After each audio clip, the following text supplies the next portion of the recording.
Good evening, everyone.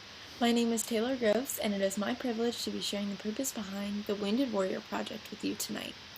The Wounded Warrior Project is an organization that strives to support the needs of veterans who have endured any injury or illness, whether that be mental or physical.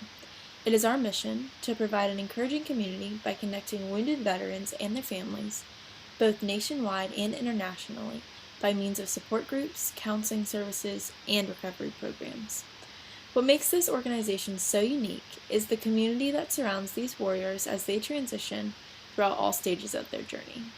From the moment the transition from military to civilian life begins, up until these veterans get connected with the group that can positively enforce ambition and hope into their hearts, Wounded Warriors there every step of the way. Thank you so much for joining us tonight as we celebrate our Wounded Warriors. It is now with great pleasure I introduce to you Ava Bowles, who will be speaking more on the background of the Wounded Warrior Project and how it came to be. Hi everyone, my name is Ava Bowles, and today I will be relaying the basic foundations on which the Wounded Warrior Project was built upon. The Wounded Warrior Project values the immense courage shown by the United States veterans and wishes to aid those who have been affected by their rigorous jobs. The Wounded Warrior Project is renowned for the valuable assets they supply to veterans and offers vast selections of programs to help bring a better future for veterans alike. The Wounded Warrior Project was established solely to aid veterans in any way possible. However, this charity throughout the decade has grown into a vast network of opportunity and resources for veterans. The Wounded Warrior Project understands the traumatic rigors veterans face and the financial restraints veterans may have when looking for things such as therapy, rehabilitation, and other resources. One of the most resourceful benefits the Wounded Warrior Project brings is that they are able to reach veterans on a larger scale due to their resources such as their YouTube channel, which has tutorial videos on how to recover from things such as PTSD or high stress. Aside from the Wounded Warrior Project's presence on social media platforms, they offer more personal resources such as mental wellness and physical wellness programs. The Wounded Warrior Project offers a myriad of opportunities for veterans to inhabit a healthy lifestyle while paying attention to each veteran's needs. The impact the Wounded Warrior Project has on veterans is more than substantial.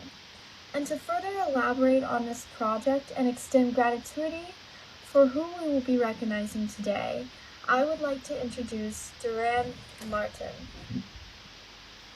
I'm Duran Martin, and the Wounded Warrior Project would like to recognize Mr. Alfred Shoemaker.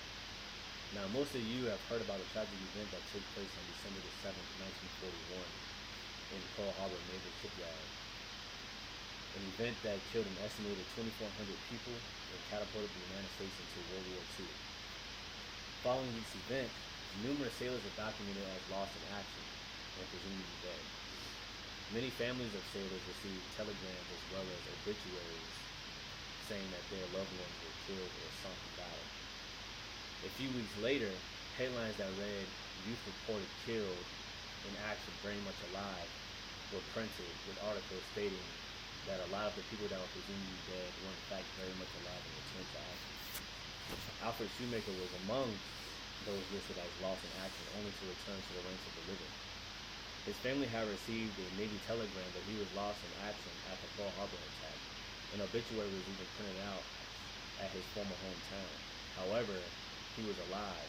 Shoemaker, a petty officer of the USS California, jumped overboard from a burning ship during the attack and made it to another part of the harbor.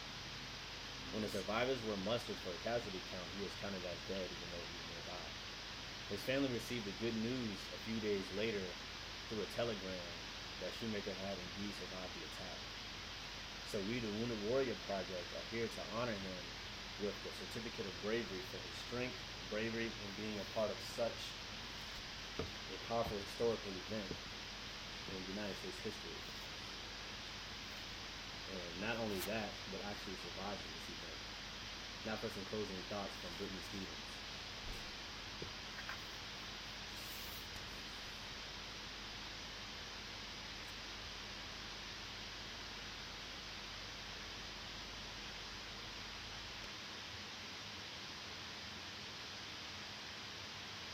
Many people serve in our nation's military. They all deserve acknowledgement and awards.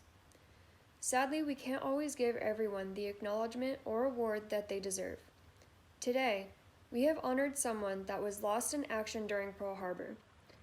This person that was lost in action was never deceased.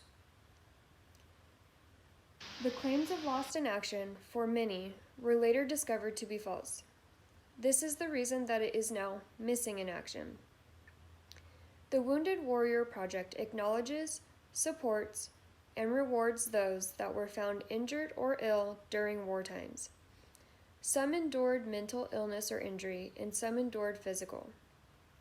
Whether physical or mental, it was all just as devastating to the service members and their families. The heroism in their actions, jumping overboard and aiding others in getting to a safer part of the harbor, deserves recognition. Even those aiding and mustering the people, though some were missed, deserve the recognition. A Tennessee-class battleship, such as the USS California, at the time carried 57 officers and 1,026 enlisted sailors. It is nearly impossible to muster that many people accurately in such a hectic situation. The brevity of these actions in such a hectic time of war is the reason that we are awarding Alfred Schumacher, one of many sailors that were reported as lost in action, with the Courage Award. Petty Officer Alfred Schumacher is an example of what our service members strive to be when in an instance of war. Thank you for your honorable service in the United States Navy.